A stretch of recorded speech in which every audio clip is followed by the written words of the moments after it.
ഇനി നീ എങ്ങാണങ്ങ് തോറ്റുപോയാൽ തന്നെ അതത്ര വലിയ കുറ്റമൊന്നുമല്ല. നമ്മൾ ശരിക്ക് പരിശ്രമിക്കാതെ തോറ്റുപോകുന്നതാണ് ഏറ്റവും വലിയ തെറ്റ്. നമ്മുടെയൊക്കെ സ്വപ്നങ്ങളെ കുറിച്ചേ നമുക്കല്ലേ അറിയുള്ളൂ. അത് സത്യമാവണ വരെ ബാക്കിയുള്ളവർക്ക് അതൊരു തമാശ ആയിരിക്കും.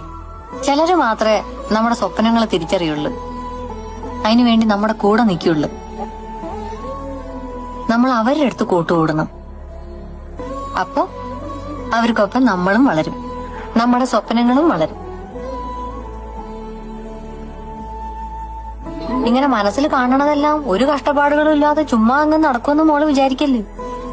തടസ്സങ്ങളും ബുദ്ധിമുട്ടുകളും ഒക്കെ ഉണ്ടാവും. നമ്മള് തളർന്നു പോയില്ല.